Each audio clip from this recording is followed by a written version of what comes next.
What's up? What's going on? I love that sweater. Thank you. Let me model it for you. Hey, look. I I got. was gonna say, what does the bottom half look like? Okay. Okay. Did you see that? There was was it ABC morning reporter morning show? Good Morning America. Reporter Christopher Reeve's son actually was caught like only suited up halfway and his legs were showing. He wasn't wearing pants. When people are doing stuff from their home, they get comfortable. Oh God, I'm getting comfortable too. I got this on. I got my coffee. How you I have doing? my tea today in my favorite mug. Yeah, cheers. Oh, I love that mug. Cheers. How you doing? Good. Just been a long morning of phone calls and uncertainty, which we're going to talk about. But yeah, just a busy morning, but nothing major for nothing that I can't handle. Hmm. And then yesterday was a nice day. Got out for a little bit. Went to a favorite local tea shop with my friend Tao, and we were of course 6 feet apart. And we got some herbal teas. There's a little place we go to. Next time you come to Atlanta, I have to take you there. Okay. Yay, I But can't wait. I know. socially distant. Oh, I just can't wait And till. we were like the only people there. Well, you couldn't sit inside the place. You had to sit outside. They had some outside seating, but we were the only two there. So So how is it in Atlanta? I know that you guys just opened up like fully recently, right? Within the last week. yeah, I don't know. I couldn't tell you because I can't go be bothered with any of that madness. I've literally that T spot. I had to go to my PO box. I have a PO box here, but I had to renew it. Normally, I don't know why you can't do that online, but I had to go in to do that. And I tried to do it yesterday, but the line, was out the door, and they've got the little 6 foot markers outside the door. So I couldn't wait in the line yesterday. So I did this morning, and I went early and got that done. But aside from that, I don't have time. I don't know it's a lot of people out there because I noticed that when I've made a couple of local errands, there's been traffic. I'm like, oh Lord, these people think that this is over and done with. Well, in San Francisco here, I am doing my little essential runs to the grocery store, but I walk every single morning. And when I walk to the water, I live by the water. So I've been seeing increasingly more and more people.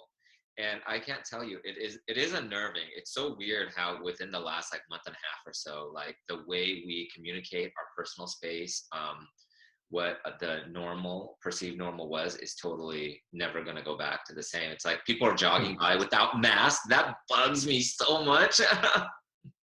I didn't want your Yeah, cooties pre-corona. I certainly exactly. sure as hell don't want them now. People are like, and I'm like, and anytime somebody like is walking nearby me without a mask, I don't know, I just get unnerved, and there's this like growing sense of like collective nervousness and unease and uncertainty, don't you think?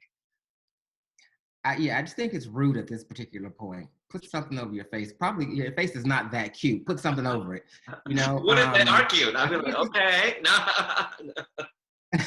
especially if we are in closed spaces and you just don't know. So yeah, of course, put something over your face. Right? It's not that difficult. It bugged me. It really bugged me. But it's just so interesting how like we zigzag around each other now. I mean, I was already before COVID-19. I was already sort of germaphobe.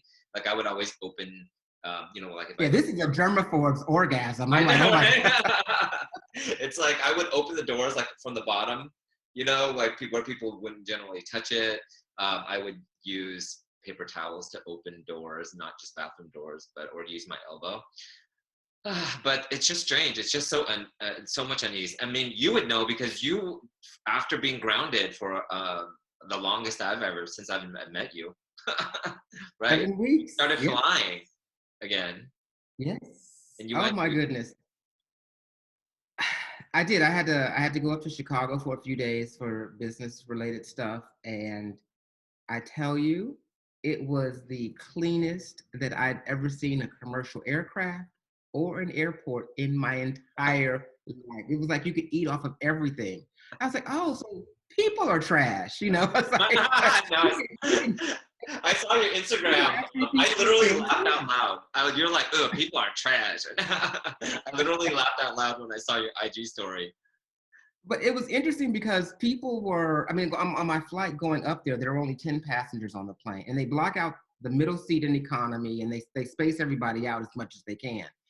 And they there were 10 people going up, and so we were all spread out, so it was not a big deal. But there were like 44 people on my flight coming back, and they still, tried to spread everyone out.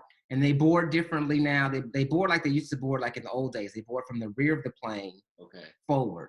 Okay. So I guess so that people are sitting there as people are passing them. Yeah. So Okay. they start at the back and they work their way forward.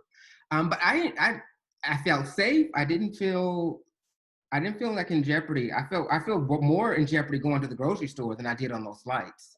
Right, because you And see it's just because people. airlines are extra precautious now. Yes. So did you have to have your mask on the whole time? That went into effect while I was up there. Okay. So there's a rule now where the airlines are requiring you to have a face covering.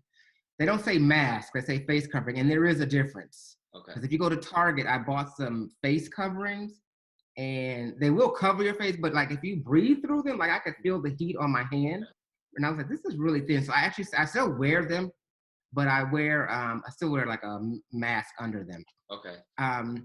But yeah, it was that. Other than that, it was fine. I didn't feel like in jeopardy or anything. So you could feel your hot breath coming through, ripping holes. My dragon breath. Melting those fingers. When I'm walking, I have one of those. My roommate, not roommate, my neighbor made me a mask. She's an amazing sewer, and actually, her mom sewed for Coco Chanel back in the day. But so she made nice. But she made me this awesome mask.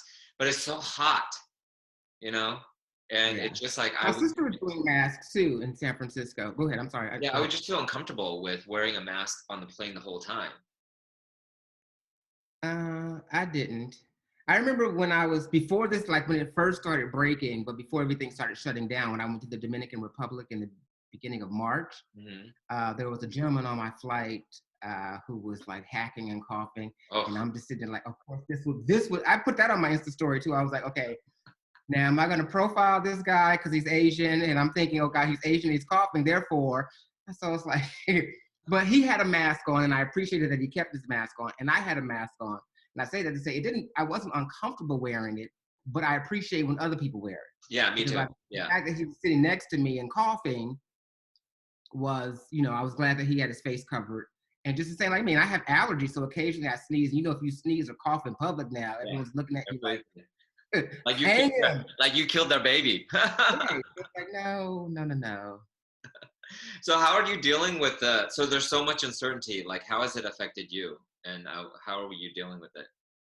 Well, there is a lot of uncertainty, but then there's a lot of certainty. And that's, I think people who are on a vibrational level of consciousness will understand that there is a lot of certainty in this uncertainty. But I just I was telling you earlier, I had a lot of phone calls today, and one of the calls was from our company, and they ease you into the whole layoff thing when they're going to, because everybody's laying people off. So I'm thinking, I figured this was coming a long time ago when the government started shutting stuff down, people were getting laid off. Nothing has come to me yet directly, but so they're trying to ease you into it. But it was interesting because one of my colleagues had contacted me and saying that they were terrified. And I was like, look, you need to worry about the things that you can control. Exactly. What you control, you can't worry about. It's like, this is going to be what it's going to be. You'll get through this. We'll all get through this one way or the other. And it was interesting, just the different energy. Like for me, I'm just thinking, well, it's gonna suck, yes, or it's gonna be an inconvenience, but it's not the end of the world, So there is only one way through this, and it's through it. You can't go backwards. You can't go to the way it was. You can't fast forward. When you live in the past, there's regrets. When you live in the future, there's anxiety. So you just have to be here and be still. But I do realize too that there's people. We're lucky that we have homes to go to. We have food in the fridge. We ain't got no kids. Hallelujah. No. Right. So, but there is, there are worries that we have, but like you said, I think a key to calming your COVID craziness is to realize that you can only focus on what you can control. Like you can't control whether or not they're going to lay you off, but you can control getting your CV together, getting your resume, right? Getting your cover letter when it happens. Prepared for it, right? Networking, reconnecting with people now, like that's what you can control. Like it hasn't happened yet, and you're already stressing about it. So your body feels like it's happening. And it may or may not even, it may not even end up affecting us directly. So that's what I'm saying. Why are you putting your energy into that? You need to be sure what you're sure of. And what you need to be sure of is that you'll get through this. And Mm-hmm. so once you have that as your mantra or your objective, then you will get through it. So Yeah. yeah, it may suck, but but you'll survive. You'll Right. survive. And I just think that it's just such an unprecedented time since, as a former TV reporter, I've covered, like, you name it, I've probably covered it, from politics to personal issues and domestic violence stuff. But geez, this is like something that is unprecedented. This pandemic, it's causing like widespread pandemonium. But I think if you've done the work spiritually, people are like, oh, it's hard for me to find that joy and that calm. And I do have my days, but it's just about recognizing those moments and doing Right, whatever you need to do that suits you. For some people, it's journaling. Some people, it's going for a walk. Some people, it's going for a talk with a friend. Right. right. And Well, for what do you some know for people, certain? Huh? I was saying, for some people, it's making money, Yeah. and if Yeah. that's what you put your faith in, and that's your God, if you will, and everything around your life is defined by money, Hmm. then yeah, your life is really sucking right about now because Yeah. all these systems are collapsing. Yeah. So you need to put your faith in your value into something that is truly you, because the money that stuff's going to come and go. So Hmm. you have to be rooted and not to get stuck in the lows and not to be seduced by the highs. You've got Hmm. to find that peace in your walk and in your journey. But But isn't there also some sort of like magic in the unknown?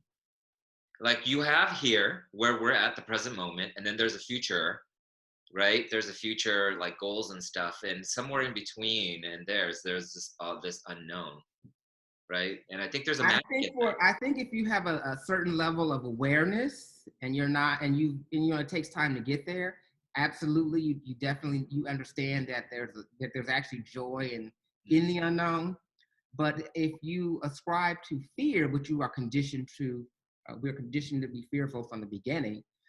If that's what you're rooted in, and you've got 3 kids, and you don't know how you're going to pay your rent or keep these lights on or feed them, then mm, that's a whole yeah. Then it's harder to see that this unknown for me to find joy or a sense of adventure in it. But you can, even in those circumstances, you can. But that again, you got to rewire yourself. And once you mm, rewire and you understand, you'll get to exactly what you're talking about. That there really is, not necessarily joy, but there is. You'll get through this, and the unknown is actually you kind of look forward to it because it's adventurous, mhm. and you like to see. Well, my thing is this door may slam in my face for this particular chapter, but wow, what's going to be opened up over here for me? And it's usually always bigger and better. It always is. Yeah, yeah. The other day I just had this major download during one of my meditations in the morning, and it was, "You're gonna be okay. You're gonna be okay, boo." Yeah, right. You think about it, every single time. Think about it, Lonnell. Like every single time, you and I have been through some tragic stuff. From losing loved ones to personal, professional, spiritual, groundings, if you will. And we've always been okay. And like you said, well, I've been through one major layoff in the last recession, and you know what? It led me here now, and it led me to actually meeting you and to doing my nonprofit and to being just more of me. Right. And so that you take back your power when when you can navigate, and that doesn't mean like just throw caution to the wind. You still need to be vigilant in what your next move is, what's the next right move for you. You can't figure, like you said, you don't want to make yourself anxious, worrying about what you can't control, but you can find out what is the next right move for me to make, and then take it one step at a time, and then you'll get there. But And yeah, you, we'll get through this. yeah, right. And when you're tuned into that vibration, I used to honestly think in terms of meditation, I'm like, ain't nothing happening. But since January, even before the pandemic, I've been really tuning in. I've been getting all these messages, listening to the whispers, and so many people have been like, "Oh, you got to try this meditation. You got to do this and that." And I've really honed in. And there's a sacred time for me in the morning when the sun rises, and that's when I start feeling this like less resistance because I've been sleeping, right? Hmm. And so you're not thinking about stuff. I wake up and I'm not like trying to check my emails and everything. I just go do sit in 15-minute in silence, listen to the birds chirp, and they're chirping so loud now. It's And amazing. all day long, I love it. Yeah, right? Yeah. I'm reading and I was listening to them. Yep. Yeah, and you live by the airport, so like that's a big deal. I'm hearing planes all day long. I Yeah, don't even hear the planes. right. And so it's just like I do that, and then I just sit and it's kind of like planting these seeds of intention in this abundant fertile soil of these vibrations. And it sounds super weird to some people, but I really think that life is this big radio station, and you and I are tuned into that same vibration. That's how you and I met Yeah. randomly in LA. And of course, the like attracts the like. The more worried you are, right? The more ungrateful you are, the more of that stuff comes to you. So one of the amazing things, the Chicken Soup for the Soul author, um, I saw this quote that I love so much, and it's about something I've been trying to practice today. Was this idea of loving something unconditionally? And it's hard to love something unconditionally. Like, how do you love this moment unconditionally? How do you love losing your job unconditionally? How do you love a loved one unconditionally? Right. But there's this idea that the Chicken Soup of the Soul author dude talked about, where he said, like, talk to your, like, even your flowers, love them unconditionally. And that might sound super like whatever, and somebody may see that quote and be like whatever, and not be tuned into that vibration. But let me show you something. You're gonna crack up. So look at these flowers. They look I got beautiful. them from Trader Joe's, and if you could see, I've had them for a week, and they're starting to turn all crispy. But they're so gorgeous, so they have not bloomed. And the idea of that quote was, "Love your flowers, even if they didn't bloom." Don't you love that? I love So, that. right? Love your flower. And I was just like, because I'm not gonna lie, during the week, I was like, these are not blooming. Should I go get my money back for these $4 flowers from Trader Joe's? Right? I did have that thought. Petty, right? But it's just like when you're under quarantine and you're like, like you just get agitated so easily. So I'm really trying to be mindful of how I'm feeling um, uh, inside and when I'm around people and when certain situations arise and that contrast. And so I thought right away, I was like, you know what? I was so excited picking up these flowers because they were cheap, inexpensive, and they bloomed in the past. So this time they didn't bloom. Oh well. But I remember that excitement when I picked them up. I Instagrammed it when I came home because it's just so beautiful. And it didn't bloom, but it's just brought me joy. And why can't we just focus on that, You right? can't right. Find little sparks of joy each day, all day. Right? They're And around you. even They're all around you. yeah, even in the moments that don't even seem like a joy may be sparked. Like you might not be, you may be shocked when you lose your job, but does it allow you time to be with your family? Does it allow you to finally do some of the stuff that you've been wanting to do?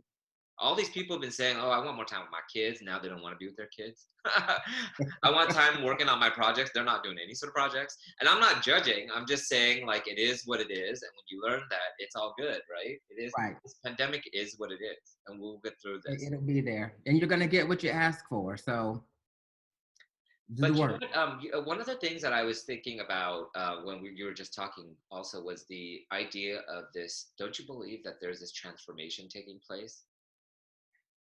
I think that spiritually conscious people definitely If you are work, in tune to it. Now, those who are not necessarily spiritually conscious know something's ill at ease. mm, So they might not define it necessarily as a transformation, but it's definitely an opportunity to mhm, tune into the vibration of transformation. But definitely, if you just pay attention to like we were talking about the birds, just pay attention to what's going on around you and take it as an opportunity. It's really like a cultural, spiritual, and physical reset of the earth. mm, We've just been trying to churn out, polluting the planet left, right, and around, for the dollar, for another dollar. yeah. More money. Let's just whatever. We don't care if we're killing this or that and the other. And Mother Nature said, hold up. Time out, boo. You're Time out. not all right. She's been whispering to us for a long time. Okay, the oceans got too much. They have too much plastic in them. Yeah, girl. And then it's like, where there's global warming. Yeah, it's a hoax. And so we're just, we're in denial. Now she's come through this pandemic and she shut everything down. When you're like watching all this capitalism collapse, it's like, oh, now who are we? Mm, So yeah, it is a transformation. I just hope, my prayer is that more of us get it this mm, time around. Not like, don't do like we did after 9/11 in like 2 weeks. We're nice for like 2 weeks and then we're just nasty like we were before. Um, we've Or got to get trash. back on track. Or Yeah, trash. or a new track. We don't need to get back on track. We need a new railroad. Yeah. No, trash. Like And you said, trash. Like people are like have become trash. Yeah, we have as a yeah, society worldwide. It's yeah, and like you said, it has we're so much better than this. Yes, right. we Oh, have to be a lot less tribal and a lot more communal. mm, I love that. How have you Yeah. transformed in through all this? Like, what are you noticing? I've become even more present and aware of the little things that bring me so much joy. Like in the morning, there's a plant here that I love so much. And I've been like just I've been talking to it. And this little baby leaf here was teeny tiny, like this one back here. It was that small. But in Oh the wow. last 2 weeks, look, it's grown and it's just paying attention. It likes the energy. Right? It likes the energy of your home. It's allowing to flourish. Yes. And You're it's just allowing it. and I wonder what will flourish in the unknown if we just focused our energies on that. Sort of like that law of attraction when you have this thought, right? And then it could be a good thought or it could be like a perceivably bad thought. But then when you attach your emotion to it and you let it get out of hand, then that's what comes. Yeah, yeah. Just tune into it and see. We'll get. It will be victorious. We will be victorious. We just have to remain vigilant. Mhm. And whatever, I mean, yes, whatever is going on with this transformation, pay attention to it. You were asking me how have I transformed through this? And I think it's still a dance. I mean, I am trying to pay attention a lot more. I'm a lot more vigilant in my prayer and affirmation. And, a lot of people like on Facebook that, there's been like one tragedy after another. And people have asked, that people are always saying they put the prayer hands up and I'm praying for you, this, that, and the other. I actually do it. I actually write. So if I say for somebody, I actually have a list that I go through each day and speak the person's name, Mhm. whether I know them or not. I love Um, that. Mhm. so I've been vigilant about doing that. Uh, and there's always something that comes up that's testing you. There just seems to be so much chaos going on, but there's a lot of light. With the voice of the darkness seems to be magnified, but I Mhm. still believe there's more light than dark in this world, much more. I do. I agree, and I think it's like what you tune into. It's like a lot of the media, left or right side, whatever. It's a lot of the conjecture that's happening and fake news and fake articles on social media. And you know what? It's just I really. It's funny because I do love the slowness. I do love seeing the sunrise. I love seeing more of the light. I see way more light than darkness through all this. And don't get me wrong, like I do know, and I've like experienced a good friend of mine, she died from COVID, you know, and so I get the realities of things too. But there's another reality too that there's so many other people out there helping other people. One of my favorite quotes is from Mr. Rogers, Fred Rogers of Mr. Rogers' Neighborhood, and his mom would tell him like, "Look for the helpers, because that's where hope is." And I always hung on to those words. Yep. Look for the hope. I was in Chicago actually walking around, and they've got the tulips out. No, So each day I awesome. would go for like a 4 mile walk, and I would see the tulips. And then in a couple of them, they had the planters. They had the guy who did the Obama campaign poster that was like red, white, and blue. It Yeah, kind yeah, of looked like a stand. You remember that? yeah, yeah. So this particular, they have a whole. I guess this particular artist has done a whole theme of things, and of words. So he has that same type of background with the Chicago aesthetic, I believe. I don't know if it's the same artist or not, but it reminded me of this. And like the word hope, Mm, and then it's planted in the tulips, uh, and then just all these positive affirmations or affirming words as you walk around the Miracle Mile. And I just thought, wow, what a nice tone. Even though most of us can't come out here and enjoy this uh, right now, people, do get out. But I another just one, thought it like, was a yeah, nice thing to see as you're walking along the street there. I love that sentiment. Another one of the sentiments that I love a lot is here in San Francisco. I see a lot of people using post-it notes or putting hearts out on their windows or like teddy Mm-hmm. bears. I love that collective kind of consciousness of just sending love out and beaming that out. I also notice a lot of people are literally stopping to smell the roses and flowers more. I see so many posts on social media from people just enjoying the flower that they see outside, or the architecture here. There's architecture here. I've lived here for, gosh, almost 20 years, and I've just started seeing looking up at some buildings and seeing the gargoyles and the Stuff foiled, you've never noticed before, right? right? Just yeah, it's time to pay attention. Tune in. Yeah. And it's a beautiful, beautiful thing. So speaking of tuned in, didn't you run into some awesome soul brothers in Chicago? I did. I was telling you, I was going for a walk every day. I do a 4-mile walk, staying away from everyone. And so I passed there. I saw that they had posted something on Instagram where they had gone to see some of the tulips earlier. And I was just there, literally, because my hotel was not far from their house. And so I texted them and said, are you guys, still out and about? And they're like, no, we're back. I said, oh, well, can you come to the window and wave and give me like a hug from, we're at least 6 feet away. And so they said, no, we'll come downstairs. We'll just stay 6 feet away. So we had this whole like reunion, but it was very awkward because like you were talking earlier about this new normal, it was very weird to not be able to physically hug someone that you just really love and want to see, and have to stay 6 feet away from them. It was interesting, but it was fine, but it was wonderful. My friends Paulo and Patrick, they're just so like, and they were just like so awesome. Paulo just had a birthday, and Patrick did this video where he organized this whole scavenger hunt, and Paulo had to go find clues, and everywhere was a little gift. It was just beautiful. It was a whole quarantine birthday, but they were able to do it like in their building. It was really fun. So I got to see them. So that was like, woohoo! That actually made my day. That was like the bright spot of that whole trip. Yeah, isn't it funny how I feel like the little things, that's what I miss most, is to seeing people. I love having dinner parties, setting up my table, going to friends' homes for dinner. And now we've just gotten creative, like friends up the street, we've been trading food. Like we'll make something and then we'll send it over. They'll make something and send it over here.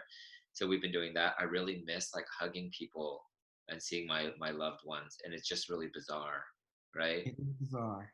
Yeah, and it's just like pretending that like I see you and I want to give you a hug, but I can't because I have to pretend or think that you have COVID. I know, right? Yeah. It's really weird. But what I don't miss is the pollution, people that are so hurried. The vibration is just much more slower, and I feel like I can literally take my time. Like earlier, I was just looking at my oatmeal that I was pouring slowly into the water and the grains falling. And I was like, oh, there's I don't know if you've found this woman yet, but she's like one of the biggest viral celebrities in rural China. This, Li Xi, I think is her name. Have you seen her? You got okay. I will send you. I'll send you a link, but it's just basically this woman who went to live with her grandparents in rural China, Sichuan province or something, and she basically spends time in nature. The videos are all beautifully shot, and she doesn't really talk. She talks to her grandmother, who she lives with, but she's making stuff from nature. Like she makes her own lipstick.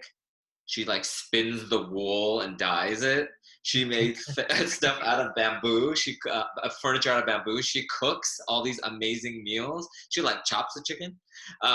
But she's become this viral sensation, and I think that vibration of why people are tuning into that is because of the slowness, right? Of that we've been craving, and the going back to the natural state of like nature. I love seeing stuff grow in front of my eyes, seeing life happen. But this woman, I'm obsessed with her stuff, and she has like over 8 million subscribers or something crazy around the world. Wow. Yeah, her views have millions. millions. I can check it out. Yeah, but Li Shitzi, I'm channeling her because it just like, I do have those little bits and bobs of just taking time. Like when you read or like you're listening to a guided meditation, do you ever think, what did I just read? I just flipped the page, I don't remember what I read. Or you're listening to like Deepak or whoever, right? And you're like, what? What did they just say? And I find myself rewinding it a few times. But just the paying attention to the quality of what I'm doing or the bite of the morsel of whatever I've cooked, is something that that I've gone back to. So I'm really appreciating this transformation. And like you said, it's funny that you said that it was one of your prayers that the collective consciousness and more people will be open to this way of being and to me, I call it spirituality of how you take care of yourself, right? Mhm. Mind, body, spirit. And I hope that this spiritual crack, like where the darkness is, lets some light in, and that we Right. can transform. Because these voices are, I mean, I've been saying this for a few years though. These voices of hatred and vitriol and all that stuff have been kind of, dying on the vine, Mm, and then they had to find ways to amplify the voice. So if I can make a lot of noise and confuse everyone, I can make my platform seem bigger than it really is. mm, And that's why I say I believe that it's still, even though it appears like it's dark out there, there's still a lot more light than there is dark. mm. I love that. And I think that's the transformation that's going to take place. I mean, I already know for me, Please let it take place, people. I can sense it in my bones. And you know what? Those are the people that I'm attracting, Right, and right. that's my prayer. I will say though, too, that I will accept prayers, people that want me to pray for them, because I really believe the power of the prayer, you know? I just kind of touch and speak. I go through my phone. I have them on my phone, so I'll just go through and speak the person's name and touch the name, and because I don't, I'm not doing a whole bunch of different individual prayers. They're all in one prayer, but I like to individualize and acknowledge that person in that sacred time, and just try to send some love and positivity their way. And I find it to be for me, it's a cathartic and healing process. And Mm, I recently showed some people that I said when I did like a little post where I said, when I say I'm praying for you, I'm actually praying for you. I saw And that. just the way people responded to that, because it was so random, nobody ever, people always say that they're doing that, Yeah. but do they really? So I make sure that I do that. And you can't imagine how touched people were that, somebody's thinking about them, or somebody's offering a loving energy and space, a loving energetic space around them, and they appreciate it. They really do, and it heals me. It helps me a lot. So give, and we can definitely transfer transform out of this, Mm, please and thank you. Because if you don't, and there's a lot coming at me. I mean, I've been fired up all day, um, about this young man that was shot down in Georgia, jogging in his neighborhood. I don't know if you heard about that or not. And speak his name.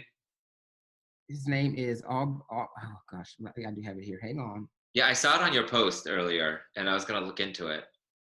Yeah, and it happened here in Georgia, and it happened months ago, where he was, in his own neighborhood jogging, and two guys, they released the 911 call, and the operator kept asking, well, what did he do wrong? What is he doing wrong? What is he doing wrong? They were trying to drum up some crap, and they literally just murdered this young man, 25-year-old. And I was like, nope, nope, nope, nope, nope, nope. We're not gonna stand for that. But fortunately, there have been some activists that have given some actual action items. So I've been on the phone calling, I've been signing the petition, I've been flooding the different avenues that they've given us. So at least I can feel like, because a lot of times we just have this rage and we have nowhere constructively to channel it. Hmm. So the fact that there was something there and there was a path to do that, I was thrilled. His name is Armand. Armand. Ahmad, Ahmad, I'm sorry, Ahmad Yeah. Aubrey, Mm. Ahmad Aubrey. Yeah, And I love the fact yeah, that you said, like, when you say you're gonna pray for people, you do. I believe that too, because people are always like, "Oh, put the prayer hands up," or "I'm praying for you," but they don't. And I saw somebody earlier had posted, "Please pray for my sister. She got in a jet ski accident, and I can't see her in the hospital out of Florida." And I, like, literally immediately went into prayer, because I do know. Did I tell you about the prayer story? That mhm. Yeah. Did I tell you about the prayer story where this woman got in a car accident and that woman prayed for? Yes. Yeah. Yeah. Oh, wow. Oh, yeah. You told me that a while ago. Yeah. Yeah, yeah. So really quick story for y'all that don't know, and then we'll sign off. Is Carolyn Mace, who's just I don't know if you follow her, but I love me some Carolyn Mace. She's a spiritual and a medical intuitive, a spiritual teacher, and she said that one of the stories that changed her life forever, and that changed my life and my thoughts about prayer forever, is that she said this woman was driving her back to her hotel, and she told her that she had this near death experience she wanted to share. And essentially, she said that she had gotten a car accident several years back and actually just healed from it. And the woman said that when her car crashed, she literally went out of her body and was floating above the car and looked down at the car crash scene and saw her body in pieces, like literally shattered. And so she actually from above heard all these people behind involved in the accident cursing her. And 5 cars back, she saw this beam of white light, like light kind of go from that fifth car back all the way into her body in her car. And that woman went into prayer for her and she felt it. So she goes back closer to the body, her dead body. And she says this like energy, which is she believes in an angel appeared and said, you know, it's going to take you a long time to heal, but you need to go back. Your job isn't done yet here. And so before she went back in her body, she looked back at the car and remembered the license plate, then went back into her body. Many months, I don't know, years, I guess, passed. And she said that she got a bouquet of flowers, did some research and investigation, and went to that woman who prayed for her house based on the license plate she remembered. Wow. And said, I want to deliver these flowers to you because you sent a prayer and it was received. You delivered it and I received that prayer. And guess what? The woman said, yes, it was me that prayed for you. And I'm glad you're okay. I get chills every time I think about that. That just seems like unreal, but yeah. Right? Wow. Yeah. Wow. So while there is so much uncertainty, and take this time to transform, to heal, and so much will be revealed, right? Amen. Yes. Amen. Amen to that and the power of prayer. And I'm so glad that we're chatting. Like it brings me so much joy. It gives me something to look forward to. Yes. Now we have a little more stability for now. Yeah. Scheduling. Yeah. For now. Really funny story is that people have been asking me, they're like, I've been Googling you. People that don't know me or that have just met me have asked me recently, hey, you know, personally and professionally and spiritually, you seem like, you know, you have it figured out. Can you kind of tell me the secret? And I kind of laughed at for a moment in my head and I was like, you're right. I do have it figured out. So I lean in and I said, what I figured out is that we never figure it out. It's revealed along the way. And I'm just going to like luxuriate in that magic and see what happens. So that's how we met. You know, that's amazing, right? And that's the sweet spot. The journey is the sweet spot, the process. You don't appreciate that or realize that typically until you get to the destination. And it's like, oh, well, I've achieved the goal, but actually getting here was more, that's what's remarkable. Yeah, cheers to that. I'm praying for you and the world, boo. We'll talk again soon. Definitely so. Talk soon. All right, bye.